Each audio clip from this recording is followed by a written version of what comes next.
प्रणाम। मैं हंसराज चौधरी दो अजीज मित्रों के साथ, दोनों किताबों वाले लोग हैं। किताबें लिखते हैं, किताबें पढ़ते हैं और किताबों के साथ जीते हैं। और इनसे कोई पूछे कि इनका ठिकाना कहाँ है, तो या तो विश्व पुस्तक मेला मिलेगा या किसी लाइब्रेरी में पुरानी पांडुलिपियाँ ढूंढते मिलेंगे, या कुछ नए आधुनिकतम जो शास्त्र हैं उनसे वार्तालाप। हाँ, आधुनिक शास्त्र भी होते हैं, शास्त्र लिखे जाते हैं। सिर्फ ऐसा नहीं कि ऋषि मुनियों ने लिखे वही शास्त्र है। आज के समाज की जो बातें हैं, जो शिक्षा की बातें हैं, ऐसी ही किताबों पर हम बात करने जा रहे हैं आज। तो सबसे पहले शुरुआत करते हैं।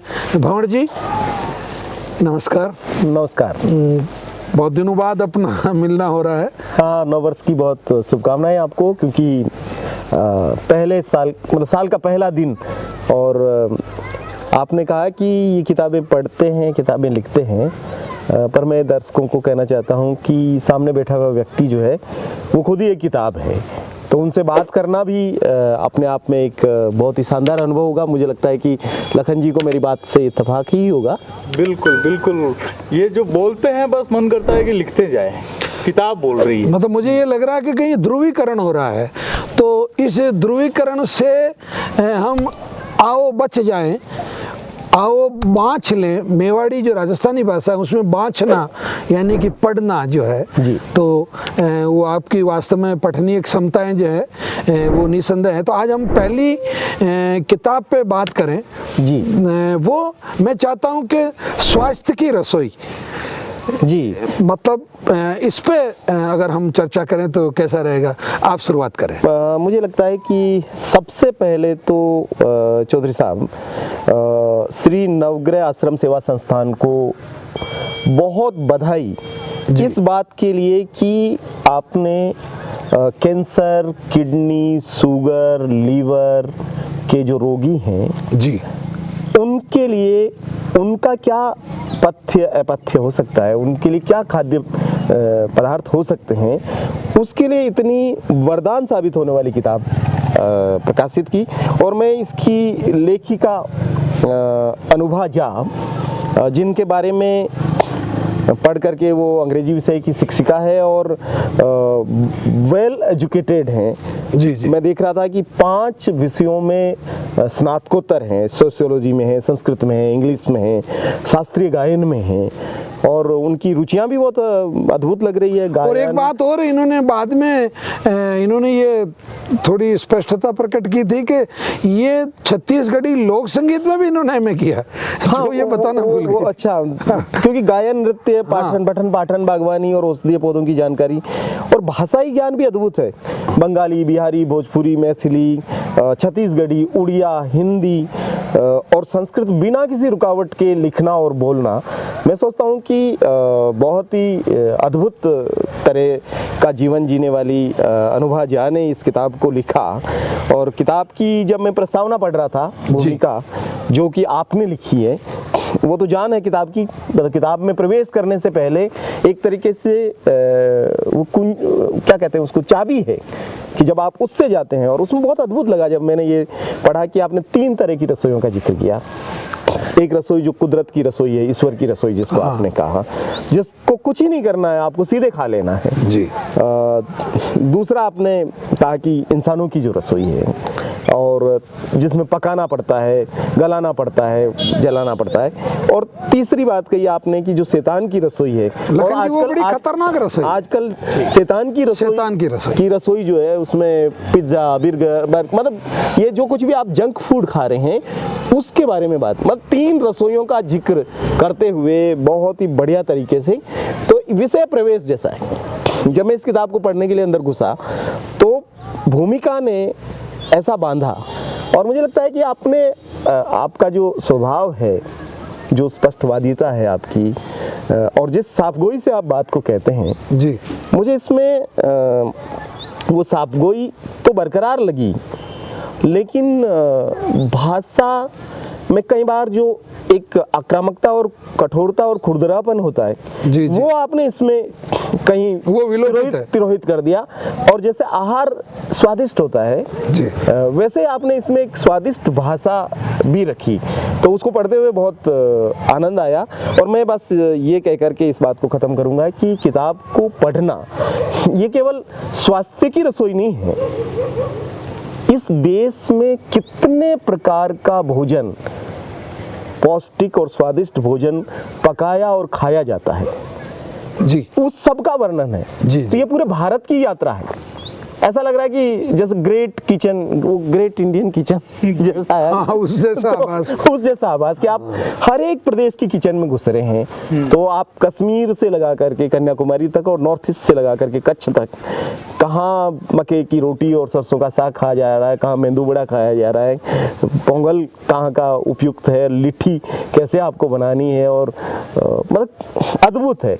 मैं तो ये किताब हाथ में है, मेरे को रसोई की सौंधी सी महक हर पन्ने से आती है। और चूंकि हम सब लोग यात्री हैं और हमने विभिन्न प्रदेशों का विभिन्न प्रकार का खाना खाया है, तो हर पेज पे जहाँ उस प्रदेश पे पहुंच जाते हैं और उसके खाने की सौंधी सी महक अंदर जी, आती है। ये वाकई है। तो इस काम के लिए मैं पुनः अनुभा झा जी को, आपको और नवग्रह आश्रम जिसने इसको छापा है, मैं बहुत बधाई देता हूँ।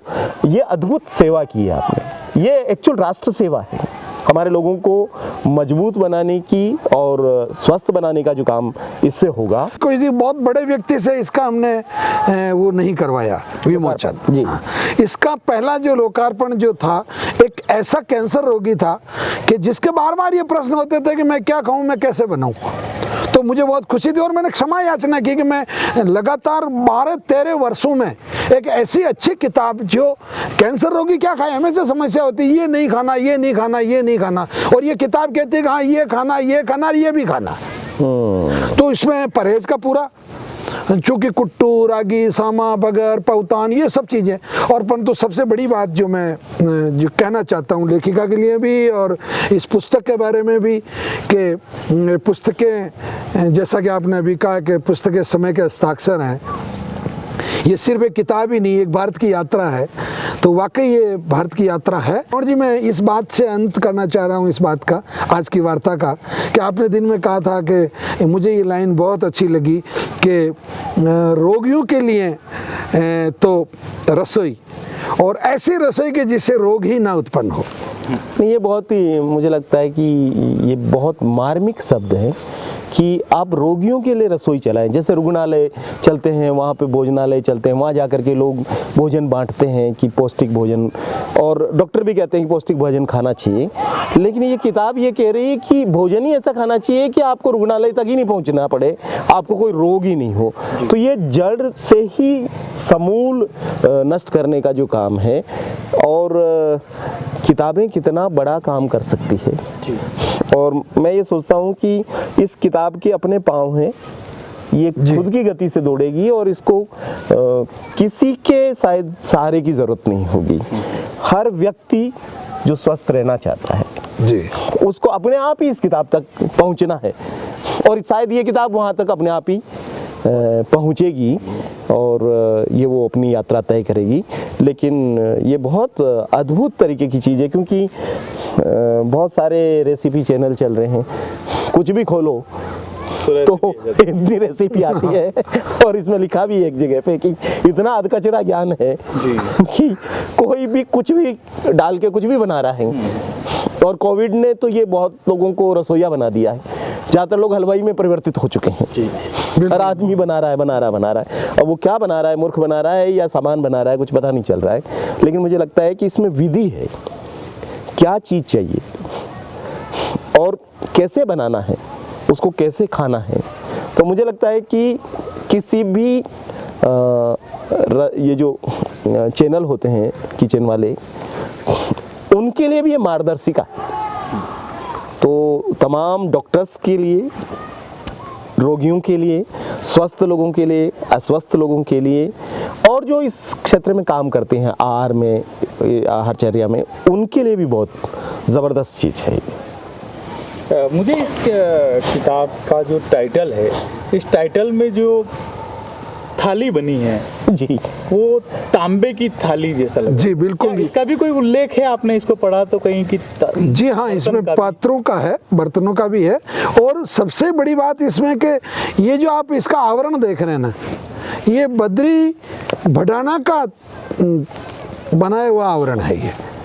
और जिस तरीके से थाली इन्होंने बीच में रखी, और आप देख रहे हैं नवग्रह आश्रम का जो लोगो है वो तिलक की जगह इसमें है। और इसमें 3 डॉक्टर्स के एक्सपर्ट कमेंट्स है इस पुस्तक के अंत में, क्योंकि वो लोग बहुत लंबे समय से कैंसर रोग की चिकित्सा में रत हैं। वो लोग 6-6, 7-7 साल का अनुभव उनका, तो वो मतलब इस बात को कह रहे हैं कि हमने इसका जो अध्ययन किया। मैं अंत में ये कहना चाहता हूँ कि ये हमारी जो 5000 साल की जो ज्ञात इतिहास है, सभ्यता के ज्ञात इतिहास की आहार की यात्रा भी इसमें है।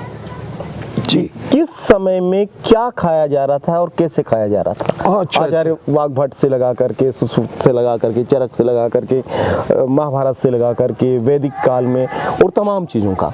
तो मुझे लगता है कि हाँ, इन सब का समावेश वो भी केवल ये नहीं है कि मिर्च में टमाटर डालना है और इसमें तेल डालना है और कढ़ाई गर्म करनी है, वो नहीं है। बल्कि मुझे लगता है कि हमारी सभ्यता की आहार की यात्रा भी करवा देती है ये पूरा। तो न केवल देश की यात्रा करवाती है, बल्कि देश काल और आज जो परिस्थिति बनी हुई है, आपने बिल्कुल उन नया सबके लिए बहुत एक नया कोण ढूंढा आपने इसमें, एक नया एंगल निकाल के लाया आप। वाकई ये बहुत, तो इस बात की बिल्कुल गवाही देती है किताब कि आप जो खाते हैं, आप जो पीते हैं, आप जो देखते हैं, आप जो सुनते हैं और आप जो सोचते हैं, इससे रस का निर्माण होता है। तो वाकई ये 5 चीज़ों में मतलब खरी उतरती है। और आप जैसे सुधीजनों के द्वारा ये जो परिचर्चा है, इसके लिए नवग्रह आश्रम की तरफ से मैं आप लोगों को धन्यवाद ज्ञापित करता हूँ। और लेखिका से जब भी मेरी वार्ता होगी या मैं आप जरूर हमारी तरफ से उनको बधाई पहुंचाएं, और उनका मेहनत काबिले तारीफ है और काबिले सलाम है। जी जी।